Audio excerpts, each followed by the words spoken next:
Staff will please take roll call. Tyler Hudgens, Present. Ryan Hamilton, Here. Bo Bigelow, Tyler Jones, Here. Peter Shaka. Mr. Chairman, we have a quorum. Having a quorum, we will go ahead and move into our communications from citizens. At this time, members of the public may comment on matters not on the agenda.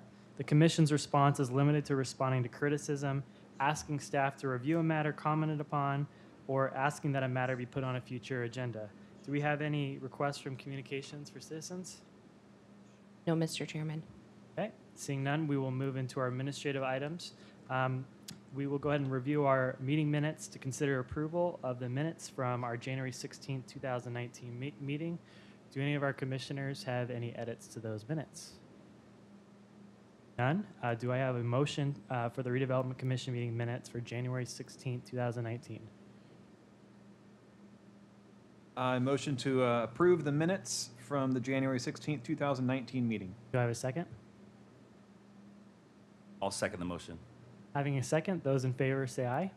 Aye. Aye. Aye. Seeing that being unanimous, the meeting minutes from the January 16, 2019 meeting is approved. We will go ahead and move into our public hearing. Items will be heard at one public hearing, at which time anyone wishing to comment on a public hearing item may do so. Comments will be heard from those in support of or in opposition of an item. In order to comment on a public hearing item, you must fill out a public comment form indicating the item number on which you wish to be heard. Once the hearing is closed, there will be no further public comment unless requested by a member of the commission. After the public hearing, the commission may act on all items, not requiring additional staff, public, or commission comment with a single vote. I now open the public hearing. Staff, at this time, we welcome you to begin your presentation on item number 2, DR 18-183.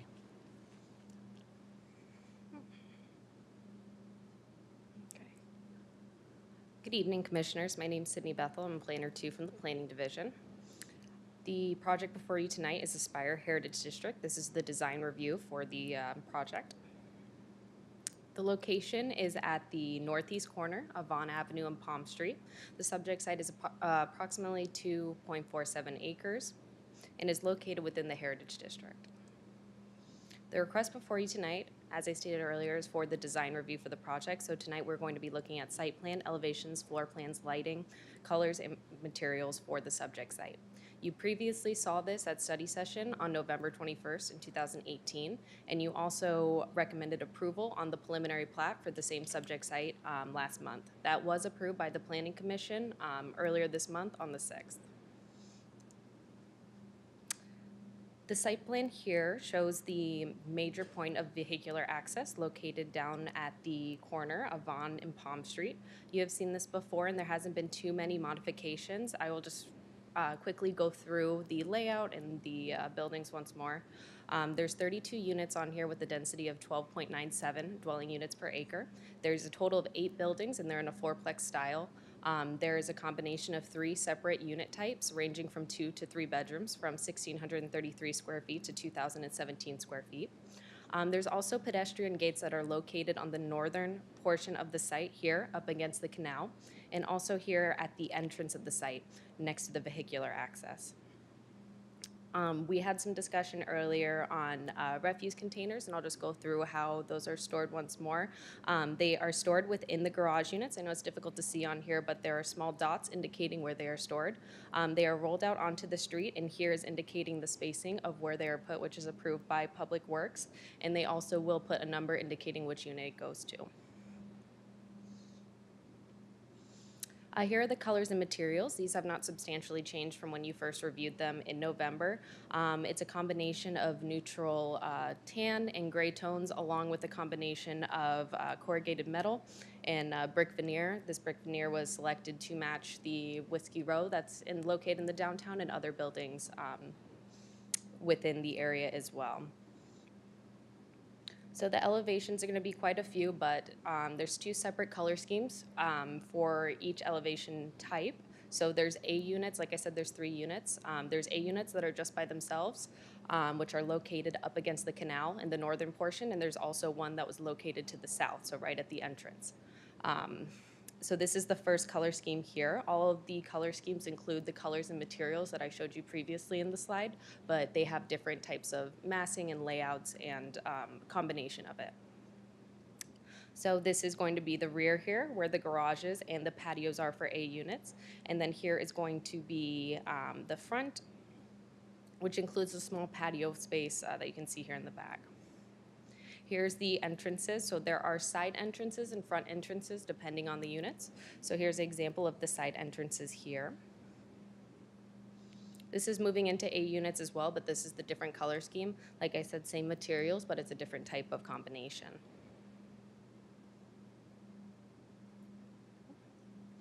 And then here's the combination of the B and C units. The B units are going to be located on either end here, and the C units are going to be located in the center here. On the top of the C units, it's a little different than the other two types where it has a rooftop patio. That's added on there, adding some additional height and some outdoor space. I just do want to note that there is canopies on here. These are for reference only to show what the tenants may do later. These aren't included in the approval. And then this is, again, the side entrances for those. And here is the second color scheme for the B and C units as well.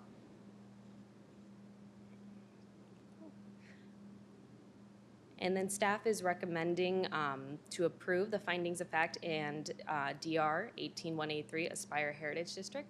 And I did not go through the floor plans and the lighting, and if you'd like to do that, I can also go back, or I can go back to the original slides, and I'm here for questions. Any questions from commissioners this time? I have one question. Just want to make sure that the refuge containers, that is a Town of Gilbert service, right? This is a trash collection by the Town of Gilbert? It is, I believe so, but they may choose a private agency. I'm not 100% positive if Town of Gilbert is servicing this. Any other questions?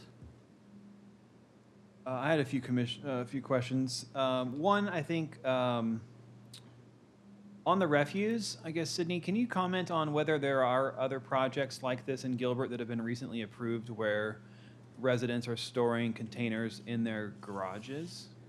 So I wasn't able to find one specifically that was storing it in the garages. There are a couple examples where they store them in exterior or in their backyards, and this is more common in our single-family detached homes. So this is a condo type, which is a single-family type of home, but is a little smaller. So that is something that has been approved in the past, but not necessarily in a garage.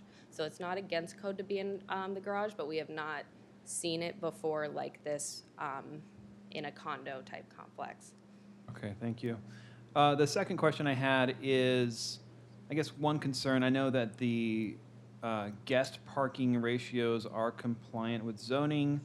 I guess that's just a little bit of a concern, would be because this is a gated enclosure and you're talking 8 guest spaces, and if any of the residents were to park their own vehicles using those same spaces, I just see a potential problem where we've got a shortage of parking inside of the property, and it could spill out onto some of the streets nearby, which could be an issue for us.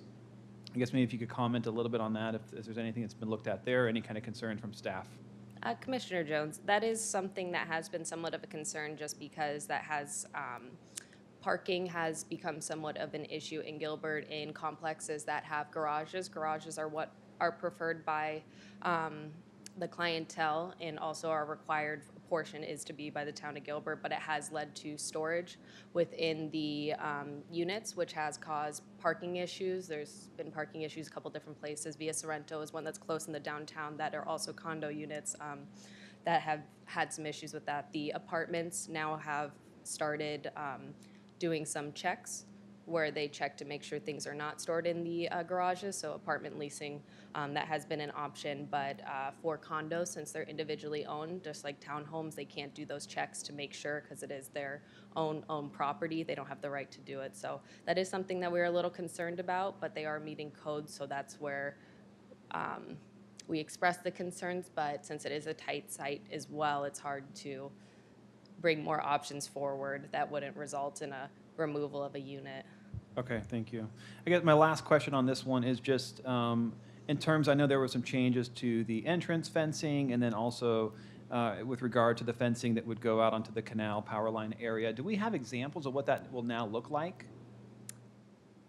Unfortunately, Commissioner Jones, unfortunately, I did not include that in this slideshow. It was approved with the preliminary plat since it was technically part of the open space plan. So I have the landscape plan that I can reference for you, but unfortunately, I'm sorry, I don't have the change in there. What they did change, though, was the top view fencing. It was originally a type of view fencing that had, I apologize, lack for better terms, kind of like a mesh material on the top that had see-through holes to make it viewable, and they changed it to metal slats at the top. So that was the modification to it. They didn't adjust the height or the CMU block or the color. So they changed to slats opposed to the mesh material that was utilized before. Okay, thank you. Saka?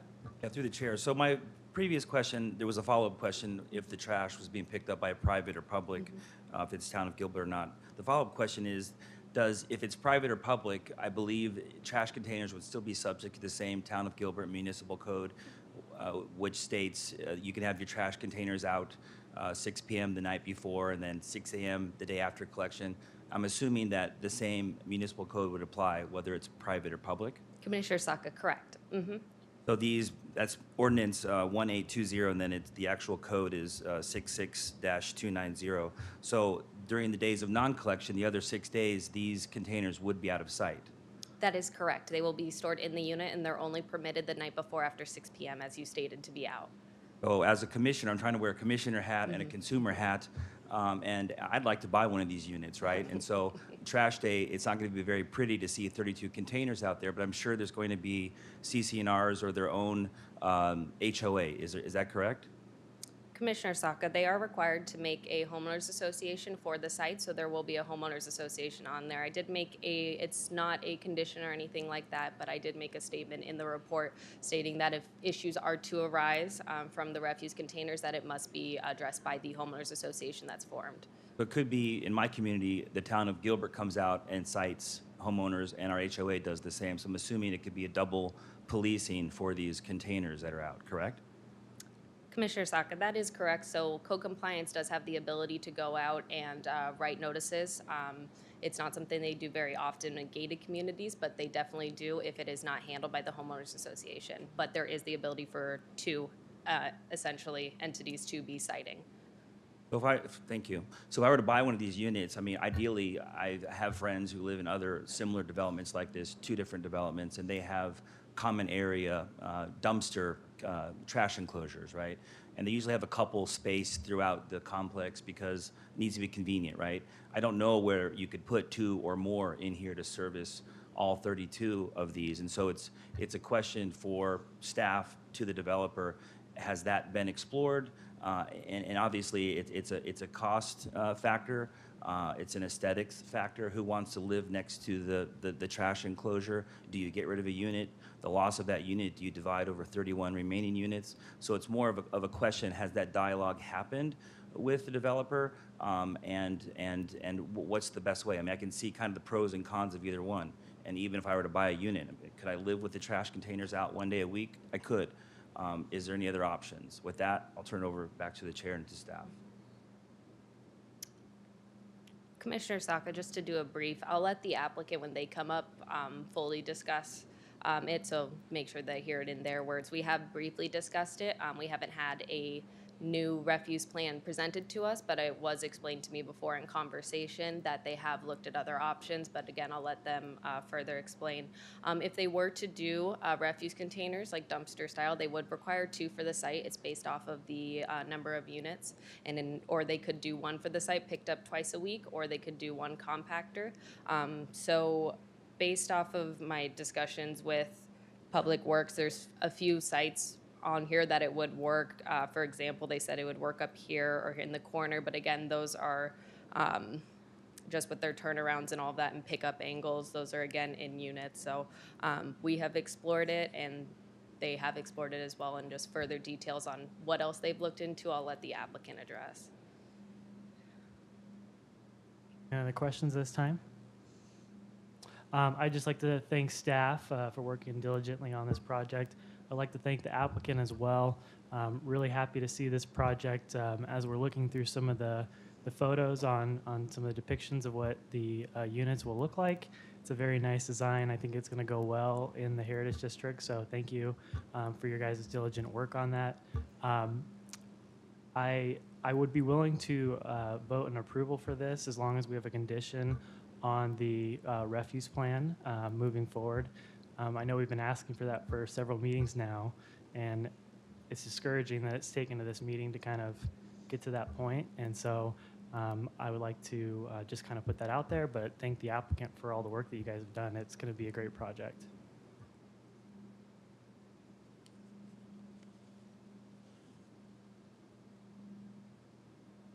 With that, we will close the presentation from staff. Are there any members this time that wish to speak on item number 2? Okay, seeing no other public comments, I will go ahead and submit a motion. Motion to approve the findings of fact on DR 18-183 Aspire Heritage District with conditions 1 through 4, as well as the addition of an additional condition that states, prior to the construction document submittal, a revised site plan depicting fully screened exterior refuse areas with details must be submitted to the Planning Division for approval. Do I have a second?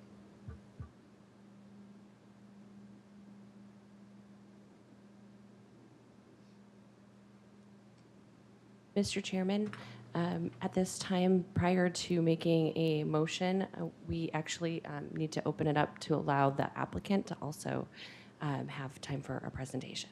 Okay. Thank If you. we can have the applicant move up. Sorry about that. Mr. Chairman, members of the board, good evening. My name is Reese Anderson. My address for your record is 1744 South Val Vista, number 217.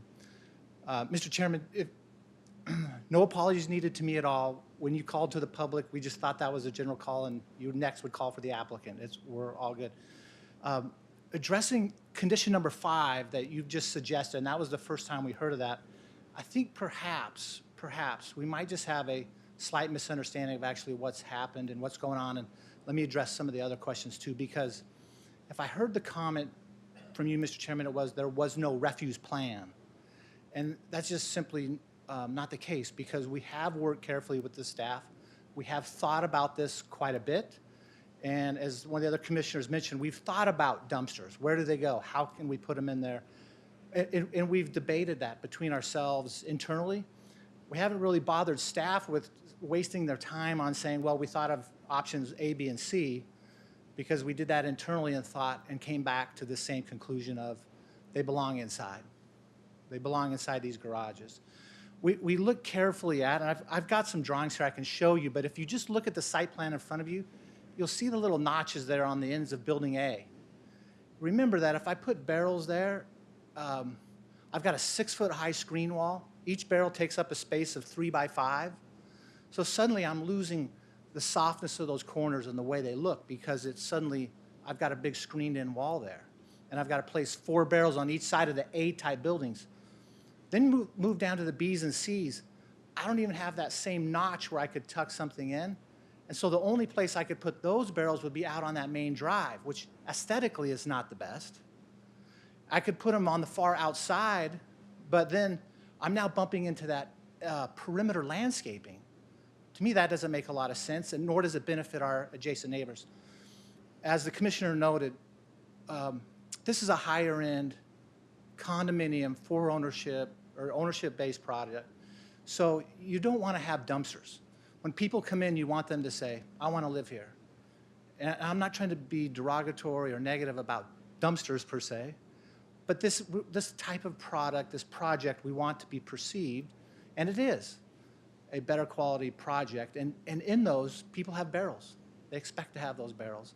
So we want to have them. Again, like you said, we will have an HOA. I commit to you on the record there will be an HOA. We will make sure that those CCNRs address parking, solid waste, et cetera. Believe us, we want to make this project as successful as possible. So we have every incentive to make sure those things are set in place from the very day one. so that the tone is set and carries through for the rest of the project. So I think I hit most of your questions and answers there, but I would respectfully say condition number 5 is just simply not needed. But I'm happy to hear and entertain ideas and have a conversation with the commission on that. I apologize, Mr. Chairman, for being so bold. Yeah, no worries. I totally understand, and I truly appreciate your comments. I think where the difficulty I have is it's been 3 meetings. We've asked for this. Now we're at the meeting to approve this, and I haven't heard any of these options that you presented now. And I think for me, it would have been helpful to have more information on kind of the options that you guys have explored and where we're going. Yeah, And I think it's problematic. It's been expressed in all the meetings we had to date that this is not a solution that we would like, and so we're trying to find other options. And so that's kind of where I'm coming from on this. Yep. And I would like if you guys could work with planning to find out some solution moving forward. Well, Mr. Chairman, the solution that's before you is allowed per the code, right? And so we're compliant with the rules of the town of Gilbert today. And in fact, the solid waste department, the refuse, they've already approved the plan that's before you. So I'm not sure exactly where else we would explore. I mean, I'm happy to have the discussion with staff and see if, I mean, I'm the first to always admit there could be a better plan. But I'm reluctant to say this is not a good one, because I think what we've come up with is the best plan as far as we've seen it. Again, I don't want to discount. If someone's got a better one, we're happy to entertain it. Just unfortunate that this is the meeting to approve, and I haven't had this discussion at all, and we haven't had these thoughts from you guys that has come forward, and so that's where it's just kind of hard at this point. And so I'd like to see a refuse alternative. I'll open this up to the other commissioners to see if they have any other thoughts. But that's just kind of where I'm coming from at this point. Well, Mr. Chairman, I appreciate that. And none of us want to play design tonight on the fly, right? But at the same time, what before you is a good plan. I mean, I've got a couple drawings I can pass out to the commission. You can just see where we tried to fit them in. And at the end of the day, I think you'll agree with this, exploring these options. What we've got is the best. Chairman Hudgens, I guess from my side to Mr. Anderson. Mr. Anderson, has your group been a part of a project like this where this has been successful, where you're placing the refuse containers in residents' garages? And then secondly, going to my earlier question about guest parking, where you have a very congested historic district, and this is a concern for me, is that this then spills out into our residential and commercial area, which are tight as it is currently. Yeah, Commissioner Jones, through the chair, that the concern about parking is a fair one. We recognize that. And so my reference earlier about the CCNRs and HOA is a critical one in addressing your question, because you have to have the HOA set those rules that says you must park your own vehicles in your garage. You cannot use the guest spaces, right? They're not available for homeowners. So that's what I was trying. I apologize I didn't do that well to begin with. I remind everyone that this is a gated community, so that's going to keep people from coming in that don't have the code, that aren't visitors, just happen to be there at Joe's Barbecue, for example. At the same time, if someone parks on the outside street as a guest, none of us can control that. Let's just all agree on that. But if they're an overnight guest or someone that's staying there, you know, that should not happen, and we would absolutely welcome code enforcement to be involved, et cetera. But we will make sure those rules are clear in our CCNRs and enforce them appropriately. Does that answer that question? Oh, you asked a second question, Commissioner, about solid waste. Yeah. Well, if you've had experience that this is a successful way to do this. We have, and I'll tell you, while I have not done this specifically here in Gilbert, I think Mesa comes to mind, and I hate to make that comparison between Mesa and Gilbert, so please forgive me, but if you'll go with, if you look closely at the garage codes for the city of Mesa, they actually require you to be 22 feet deep, and that's because they anticipate you storing the barrels in the garage. Now, I don't want to, you could call your staff back up here and talk about the garage depths and sizes, but I think, my understanding is Gilbert's taken a similar approach where these garages are sized so that they can store those barrels inside, and we've done that here.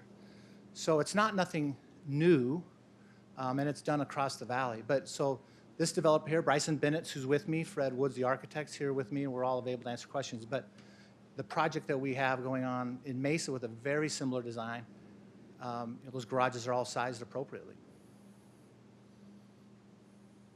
Other questions? I have just one comment. The parking, at first glance, 2 meetings ago, I had some trouble over that, but then I realized there's a parking garage nearby. So none of my business, but I'm sure the CCNRs may include some language or constant communication with homeowners, property owners, have your guests park in the garage down the street.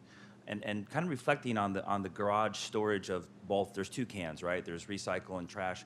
I'm sure trying to reflect friends living in Scottsdale and smaller places, this does exist. It's not that it doesn't, this is not the first time that this is the solution for this kind of, this kind of application. What our chair is requesting would be, I guess, screening for, 2 days a week if there's recycling one day and trash another day. And I don't know personally if I was a homeowner, would it be necessary? So, but again, you don't want to do design on the fly, and so we didn't get it, I guess, enough information prior, kind of knowing that other solutions were explored, and so that was just kind of a follow-up comment to the chair's comments. I just more of a comment, I guess, than a question. I have similar concerns, the trash and the parking concerns, but I do think there's mechanisms in place to address those things, and I think it's the parking code, and I think it's the by solid waste and those things. So my opinion is that the right place to address this is in the CCNRs and to regulate it that way. So, and I have the same concerns, and if I were a prospective homeowner, I'd probably ask, is my garage going to smell because of my trash can? But I think those are all things that are dealt with, again, in the CCNRs and from a consumer. My inclination would be probably to address it in that manner and approve the project with the recommendation of staff as presented them without the trash condition, for lack of a better.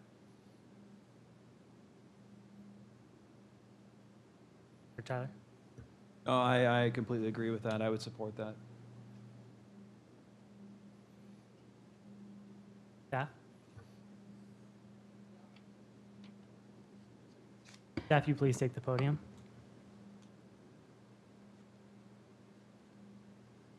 There we go. Chair Hudgens, sorry, I just wanted to make sure that before you guys made a motion, I just wanted to answer some questions that arose while Reese was giving his presentation. I just want to let you know that the garages as proposed are 19 feet deep by 20 feet wide.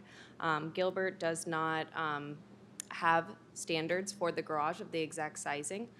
Standard we'd like to see around 20 by 20, but unlike Mesa, we do not anticipate for them to be in the garages at this time, so we do not have a code that has a certain amount to have that. So again, they're approximately 19 by 20, just to let you know for the information.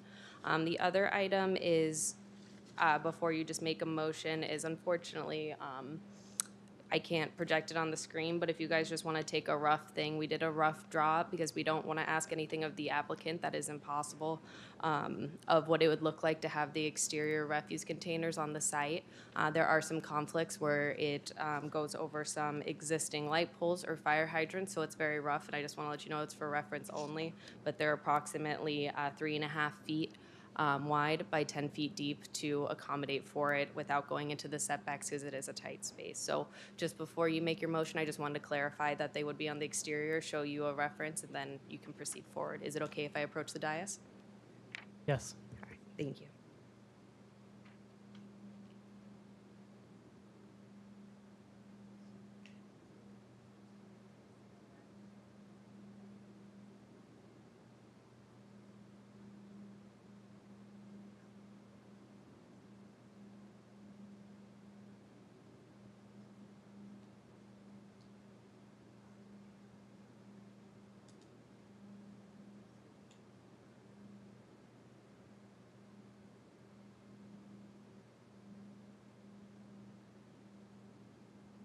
Point of information from staff. Do we have to take a vote tonight if we would like to continue these discussions and try to figure out what we're going to do moving forward? Should we proceed with the vote, with the motion? Mr. Chairman, if you feel that additional conversations need to be had, we can continue this item to another date.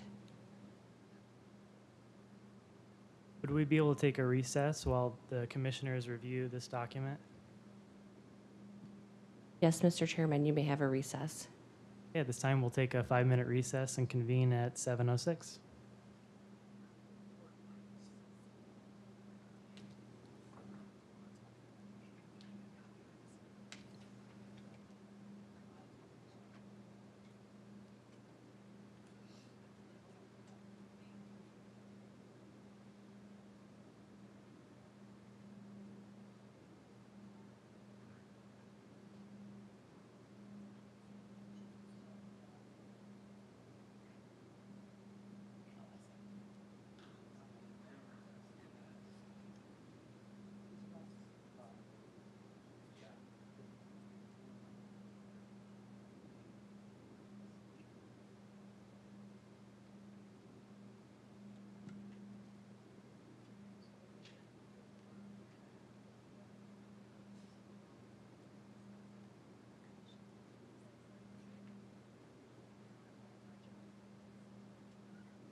It is now 7:06, and we will reconvene our redevelopment commission meeting. If staff will please take roll call. Tyler Hudgens, Present. Ryan Hamilton, Present. Peter Shaka, Present. Tyler Jones. Here. Mr. Chairman, we have a quorum. Having a quorum, we will go ahead and proceed back with our meeting. It appears we have a solution with the applicant moving forward. And so are there members of the public at this time that wish to speak on the item number 2? I have not received any cards. Thank you. Seeing none, if there are no other public comments, I would entertain a motion, and I'm going to go ahead and make that motion myself. So I run a motion to approve the findings of fact and DR 18-183 Aspire Heritage District with the conditions 1 through 4, as well as the addition of an additional condition that states that the applicant will provide, prior to the construction document submittal, will work with staff and get approved by staff for a solution with our refuse plan, with details must be submitted to the planning division for approval. Do I have a second? Second. Those in favor, say aye.